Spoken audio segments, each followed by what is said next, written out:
নড়বড়ে কাঠের সাঁকো থেকে পড়ে জখম পড়ুয়া। দক্ষিণ চব্বিশ পরগনার ক্যানিংয়ের হাটপুকুরিয়া গ্রাম পঞ্চায়েতে দীর্ঘদিন ধরে বেহাল কাঠের সাঁকো। সাঁকোর নানা জায়গা ভেঙে বিপজ্জনক অবস্থা। কিভাবে ঘটলো এই দুর্ঘটনা জানবো। আমাদের প্রতিনিধি অনুপ বিশ্বাস রয়েছেন আমাদের সঙ্গে, অনুপের থেকে।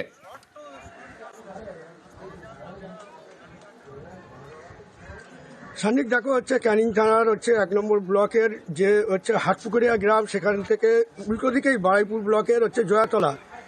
এই যে পিয়ালি খাল রয়েছে, যে পিয়ালি খালের উপরে দীর্ঘদিন ধরে একটি কাঠের সেতু তৈরি করা ছিল এবং সেটা কিন্তু গত কয়েকদিন আগেই সেখানে কিন্তু ভেঙে চুরে যায় এবং গ্রামবাসীরা যারা অভিযোগ করছে ভেঙে চুরে গেলেও তারা প্রশাসনের বিভিন্ন আধিকারিকদের জানিয়েছেন এবং এমনকি শুধু জানানো নয়, পঞ্চায়েতের পক্ষ থেকে মাঝে মধ্যে বাঁশ দিয়ে মেরামত করা হলো। স্থানীয় মানুষজন কিন্তু সেই বাঁশটাকে কিন্তু আরও তারা নিজেদের থেকে সেই বাঁশ দিয়ে মেরামত করা হয়েছিল, কিন্তু বিভিন্ন জায়গায় দেখো বৃষ্টির বিভিন্ন জায়গায় কিন্তু ভেঙে চুরে রয়েছে। এমনকি যে রেলিংটা রয়েছে সেই রেলিংটাও এবং ফাঁক ফোকরে ভর্তি। সমস্যা পড়েছে যেমন এলাকার মানুষজন, স্কুল ছাত্রছাত্রী থেকে শুরু করে সবাই। কারণ এই যে তোমার পিয়ালি নদীর উপরে যে কাঠের সেতুটি রয়েছে, সত্যি কথা বলতে যদি আজকে একটা 5 বছর ক্লাস 5-এর একটা স্টুডেন্ট, ছোট শিশু, সে যদি পড়ে যায় এইরকম সেতু দীর্ঘদিন ধরে, যেটা নিয়ে অভিযোগ, সাধারণ মানুষের ক্ষোভ তো কিছুটা হলেও স্বাভাবিক। সাধারণ মানুষ এবং যারা জনপ্রতিনিধিরা রয়েছেন তারা কি বলছেন শোনাবো। এই ব্রিজটাতে আসতে গেলে প্রচন্ড সমস্যা, গাড়ি নিয়ে যাতায়াত করা যায় না।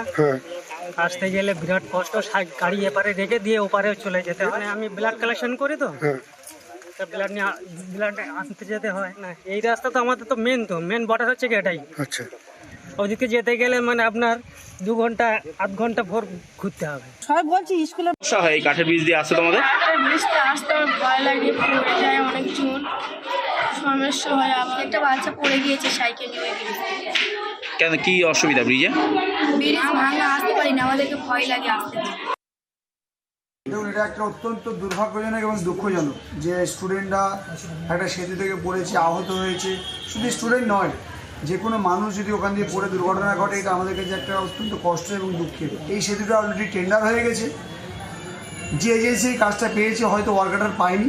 ওয়ার্কার পেয়ে গেলে খুব তাড়াতাড়ি কাজটা শুরু হবে এবং এলাকাবাসীর যে সমস্যা, যে দুর্ভোগ, আশা করি খুব তাড়াতাড়ি মিটবে।